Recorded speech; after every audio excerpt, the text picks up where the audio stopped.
Let's break it down. I mean, maybe a conversation when you know a shot here. What you know about the current story I happened with the electricity company of Ghana containers you say this morning we're waking up to the news. Minister said be yachin crofo being so maminchio na yenin komo many of it. As I said, I think that containers nra say actually a binum now share some of the waste in the containers say 40 nina belong to ECG because ECG minim say oye Thai and as a rims manufacturing company rims car rims yeah car rims no na yeah container ne ba ko na bebre na gum container ne ba ko na car rims bebre na gum yeah okay and because of that no many sebia mo vehicles on beso mo every tool vehicles and also mo fixing on my crowd do abo I don't know but I think that all the 40 no entimi ECG dia bia na e bin so ye ankra bi dia until the national security led by Alasan Osman also clarify some of the things of muhu ye no ma ye hu se no kre ni nyina ECG dia but yen as civil society na dia ye gisum se ebi be ECG dia especially the cables because most of the times no ma ECG be kraba no betumi abe bia step down or step up transformers betumi abe bia distribution transformers betumi abe switch gears and I say circuit breakers na car rims there any tires no there I don't know say bia omo vehicles on beso omo if maintaining or more retooling there but some of the things I think that enye ECG nuema okay yeah bia nuema foforo na omo de akofra ka say 40 yes romo omondi nuema omondi asemu ya chi because asemu we e ade a ehia Ghana man pa na medi eno ewie no another revelation ma picking and then they say because of say pronouncement be eba ntem no microphobia omo ho aka adwamu a omo nim say saa kananai saa dream saa krono de omo ka ho no ebinum astarte edwane afrikrom ha yes yeah ebinum astarte edwane you have information so be more astarte edwane yeah to say baako kra de or I think Switzerland or where as we speaking ntino was say your investigation is very swift was say start epeke nkrofo intentem so that obi bia na ne ho akodi saa boniye we mu no ye be chine ntem na wandwane anko krofo so especially if some of them even leaves to countries yentumi extradite omo to Ghana minua na oman no na aboka nipa nti minister no ni kwan se o kase ye be set up investigative committee was say yes see ye ni manimu ya because obi bia na ne ho akofori mu a wote say ye hu dede no ono so pe kwan bi so afri oman mu and the information we picked that ebinum start edwane afri krom a omuni krom akra see ya me ne okasai a ebi wo Switzerland or omoko ntino I think the minister must be very very proactive in ensuring that obi bia on ho sa asemi ye beche no na menua wo hwe ECG all this procurement auditing no are revealing some things preliminary report no actually yen say one procurement officer no kra no na ondimu ana say me fan say oni professional qualifications to be a procurement officer at for ECG. ECG yes and it tells you how systems have been bad because of politicizing state institutions and which is the truth. Say this particular gentleman did not even go through the public service interview process. No, as an recruiter no. One go through. Yes, sorry, yeah, because of Sebia or closer to some political party person, no, and a recruiter is on manage this particular department. Or ni who nim bia or nishi and a manage and people intentionally use gentlemen to rob the state. And now the second part is that you say ECG so no or more other strategy or more adoption say Mr. Speaker. Yes. ECG imports goods. They import goods. Yes, they import goods. One of the theories and mayor investigation and as a mayor nhwehwemu ECG ni say ECG imports goods in the name of private individuals. In the ECG as just for them to beat the taxes, concessions, no, and exemptions because of the ECG a buying company, no. ECG procurement department, it make goods if Ramanone. Ewo ankran credit mu. Ankran ni goods no ba na ECG akọ clear no de akoma ankran no. And sika ne ko hwan ho ankran ni tuama sika ne ma hwan. Tuama individual na wakra no no ECG di mu no. The procurement department and the board and the MD, because MD procurement in quantity this particular import without the knowledge of the board and also the MD. Okay.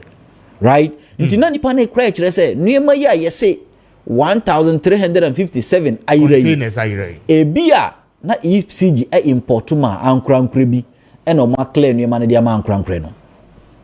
So the thinking is that presumably containers are in the name of ECG. Yes. Until we assume say once a containers na be doing there, ECG for containers. Yes. Yeah, Ghana buying, Ghana right? dia. Okay. Nti Ghana dia no say ECG import to another scenario nipa ni di ma amene say ECG import containers na otimi ema demorage no. Demorage na sa cabal no, sa cartel black market no ama GRA auction sa containers na ama private individual na ECG import containers no e woni di mu no abefa no fofofo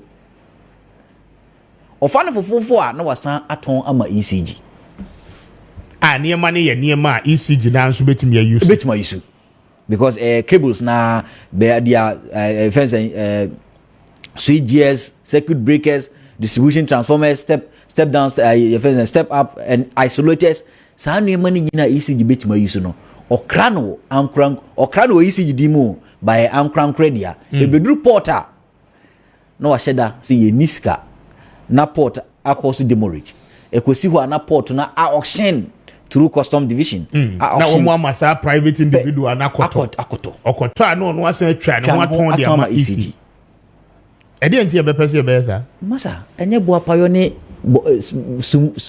bon samsema na ye den like e yet modern because ECG no enye ne company enye ne dia nti ka ye ka se ECG bo nyina no fa dodo na so gina adwumayefo no bi so Kessben adwumayefo bi ene boy yen sa aka we because odwen ho a wonti ase but ne wo kasa fidi so eni kwan se minister no kra no Mr. Speaker e ka se oti committee ansa na yahu solutions to this particular problem Adentina custom division of the GRA Adentina monkasa because these goods were at their terminal. Na containers they go customs. Your GRA terminals. Were any of their bonded warehouse or bonded terminals, na containers yigu. So say yesi containers ayira Adentina custom division in kasa. Ye pese eti omonka. Because they have the bill of entry neighbor. Yes. Date of entry. Na ji ediko si ho utua duty ansana. Ye yidi amount. Yes, ECG antiment to reduce, even though or benefited certain concessions and sometimes exemptions, but containers in be what one to duty into Yanfambano into ECG GRA terminal. I didn't know GRA in Casa Bepemene on this particular matter. Kessben. Because Omokasano at the finality beba. Exactly. Say any power dear ebe near mano. Ye near my way said that way near mano. But tomorrow you dear for home. And I yearly these certain speculations.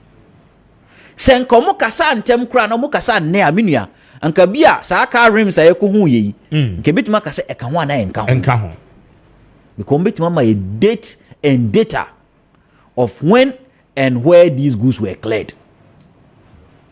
Omoidi yes from omonkasa.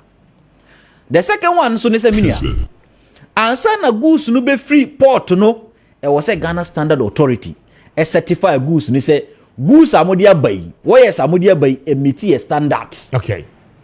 Say go through the containers. Yes, they open the containers and certify. Say emit a standard. Say emit standard animani mo ye mane ma ye land so cry e was say sign go back to be free. Adentina GSA Nkasai. Ghana Standards. Yes, why are they not talking? So sometimes you hear investigation if these people comment on this, institutions no comment on this matter, it brings finality. But omo edin. Because is it that omo kahubi? And as omo effort for mubi nti no mayedin no.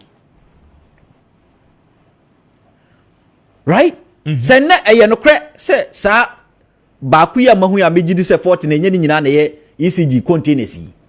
Say no kre say ebi ECG dia. Ghana Standard Authority ni be na ohwa or certify my yi containers ni piet koma these Indians or Chinese ye de koma omo. So we want to hear from the Standard Authority. Kessben. Wow. Now when you na no minua say we revelation we are ma na echere say systems at the port have not been working for some time now. Apro asay. And national security in so because the port is a national security installation. Akonia ba ekoba nyina no nra hwan ekwache goods no enye national security. Yeah. Akonia ba ekoba port ni nyina no national security is aware. So these three agencies, GRA, Ghana Standard Authority, National Security, we need some answers from them concerning these missing, which I think they are not even missing. But these for now, we do not know the time, and your money for us, yes, right? Yes.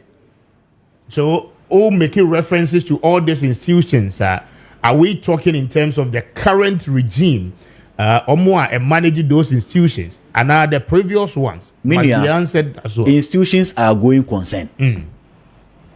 Institutions, you don't leave them in vacuum. Vacuum. Institutions, no. Nipa yesesa no the only the commissioner of customs. Omo ho nyina ye omo anomo ho dada na. Anamboa be a customs official commissioner no na besesa the hierarchy bi ba ku mienu bi.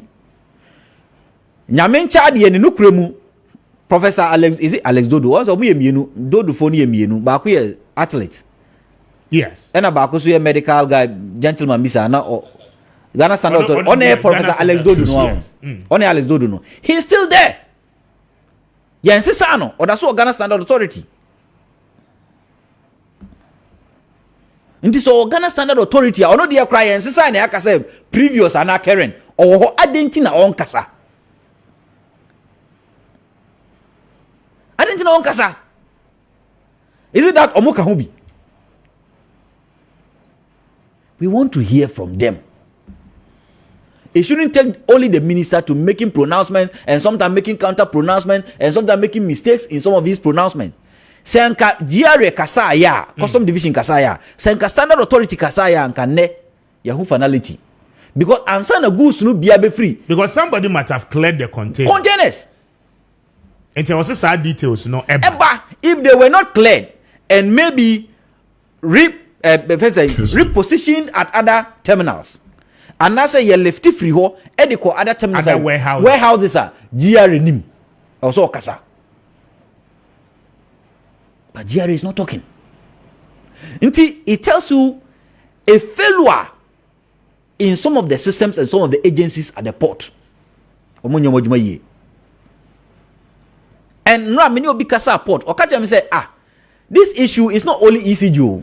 There are many state entities, state-owned organizations state-owned companies aminia or more import to Nema for private persons because of tax exemptions and concessions.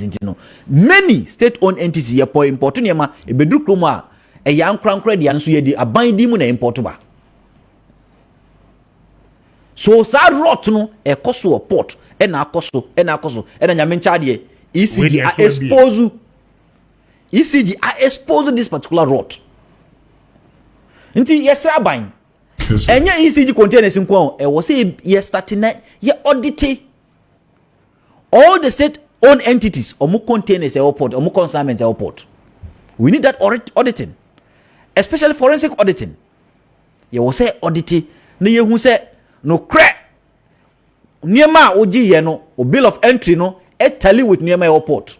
So clear bia ye kona ye stock accounting na ya san ko warehouse to reconcile the clear, enye sa menua de ekọ support no enye na eno nso sa kire another weakness in our system menua utie honorable John Jinapo a o say transition period no yes ye ma no 3,000 containers, right? Yes, as part of the transition report. Yes. Going forward, no anytime a be transition, especially with respect to access, I was say any other team no, echo verify some of these. The outgoing team. Team no. Okay. Echo verify. That is proper due diligence because all the crata no kwa and try na ako fail you because enye se honorable call ho ena yeka VR for catch and say containers na nya 3,000 no eye 2,500 aminua anka wagene saa na fe ye lusu asoman nti e wo se ye the access mount the incoming government no obi anya hande access bi amawa within even though time near short e wo se otimi ko field e ko make sure say o access no ye di amount no eye pepepe enye pepepe a wona ne ntrase na mumbuabua mu na muhu babi a de aka no ye wo he ansa na waje access no se onni access no so wo se otimi reconcile egma ni hu figure ne say mesro enye no ma 3,000 ode ma me udi 2,500 ene ma me anase ode mi 1,200 ene ma me say ne ya hu say ECG commodities so due diligence was not also done by the transition team, especially on the NDC part. So they should have made it clear. Or money outgoing government record grounds. You better auditing to ensure say containers now more handy over their mine and crescent 3,000 now more counting no edu. Okay. So now it is the words of the minister against the transition team and the figures are one. And transition team no I know say denya ECG board or more former MD because last minute be Herbert Krapana no anamwa yes Herbert he communicated this or he reported this to the transition teams at 3,000 he also must also Okasa said no credit made it 3,000 because Okasa it confirms the minister's position said no credit hand over 3,000 ma this particular minister but also already on Kasa and now more a release statement count mahu most of the platforms ya politicize issue no but we should not politicize chrono on this scale this magnitude we should not politicize it because minia who politicize ya be ana sebio o 50 cities bin edimau be ana sebio 20 cities bin edimau say who that 27 houses no be a fatal 27 houses among for sinu kroma no so da ba kumu a ese fatal usu ye nipa nti ye nya say ye politicize na ye defending nkrophobia bi akora na ye nim omo but because we think their political party cronies ye defending omo ye nya na ye ma GRA and Kasamida so Mr. Speaker all the media house most support you GRA must speak on this matter within the shortest possible time. Okay. Ghana Standard Authority must speak on this matter because container be a free port no or they are aware of it. They certify the container before clearance. I didn't know my AD. Okay. We'll come to that. Ben is here now, Auditing, giving us more details about what has happened in the few days a port, any containers. We are told, say, Ira from the stock of containers, minister, say, ECG nearby, Wamwakra, Ede Abba.